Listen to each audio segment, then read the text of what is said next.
চিতলমারী জামায়াতে ইসলামীর মন্দির পরিদর্শন ও শুভেচ্ছা জ্ঞাপন। এস সাগরের তথ্য ও ভিডিওচিত্রে বিস্তারিত। বাংলাদেশ জামায়াতে ইসলামী চিতলমারী উপজেলা শাখার নেতৃবৃন্দ শারদীয় দুর্গাপূজা উপলক্ষে বিভিন্ন পূজা মণ্ডপ পরিদর্শন ও সনাতন ধর্মাবলম্বীদের সাথে শুভেচ্ছা জ্ঞাপন করেছেন। মঙ্গলবার ৩০ সেপ্টেম্বর বিকেল ৪টায় তারা উপজেলার পূজা মণ্ডপ পরিদর্শন শুরু করেন। পরিদর্শন বহরে প্রধান অতিথি হিসেবে উপস্থিত ছিলেন বাংলাদেশ জামায়াতে ইসলামী মনোনীত বাগেরহাট ১ আসনের প্রার্থী, কেন্দ্রীয় শুরা সদস্য ও বাগেরহাট জেলা শাখার সাবেক আমির এবং বর্তমান জেলার দায়িত্বপ্রাপ্ত কেয়ারটেকার অধ্যক্ষ মাওলানা মশিউর রহমান খান। সম্মানিত অতিথি হিসেবে উপস্থিত ছিলেন জেলা মজলিসের শুরা ও কর্মপরিষদ সদস্য এবং যুব বিভাগের বাগেরহাট জেলা শাখার সভাপতি শেখ মঞ্জুরুল হক রাহাত।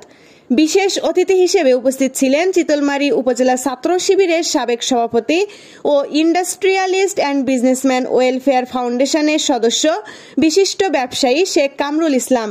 চিতলমারী উপজেলা জামায়াতে ইসলামীর আমির মাওলানা গাজী মনিরুজ্জামানের নেতৃত্বে পরিদর্শন দলে অন্যান্যদের মধ্যে উপস্থিত ছিলেন উপজেলা জামায়াতে ইসলামীর সেক্রেটারি জাহিদুজ্জামান নান্না, সাবেক আমির মাওলানা মাসুম বিল্লাহ ফরাজি ও বর্তমান সাংগঠনিক সম্পাদক মাওলানা মিরাজুল ইসলাম। জামায়াতে ইসলামীর নেতৃবৃন্দ এ সময় চিতলমারী সদর বাজার, ব্রহ্মগাতি, পঞ্চপল্লী, দড়িউমাজুড়ি, খাসেরহাট, চণ্ডীভিটা, হিজলা, বোয়ালিয়া, বাদামতলা ও মাছুয়ার কুল সার্বজনীন দুর্গা মন্দির সহ বিভিন্ন পূজা মণ্ডপ পরিদর্শন করেন এবং মন্দিরের সভাপতি, সম্পাদক সহ পূজারীদের খোঁজ খবর নেন। আমরা এসেছি মন্দিরের খোঁজ খবর নেওয়ার জন্য। সার্বিকভাবে উৎসবঘন পরিবেশেই তারা পূজা উদযাপন পালিত করছে। সাজসজ্জার পরিবেশ বেশ চমৎকার, নিরাপত্তার কোনো ঘাটতি আছে বলে মনে হয়নি আমাদের কাছে।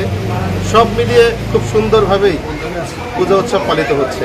আমরাও এটা দেখার জন্যই মূলত এখানে এসেছি, কারণ বাংলাদেশে হিন্দুরা অনেক সময় তাদের পূজা অর্চনার ক্ষেত্রে অনেক টেনশন ভোগ করে থাকে। আমরা অভয় দিতে এসেছি, কোনো টেনশন দুশ্চিন্তা তাদের যেন না থাকে, আমরা যেন ভাই ভাইয়ের মতো মিলেমিশে সকলে উৎসব পালন করতে পারি, সেজন্যই মূলত আজকে আমাদের আগমন। এটা ধন্যবাদ। AB news desk report.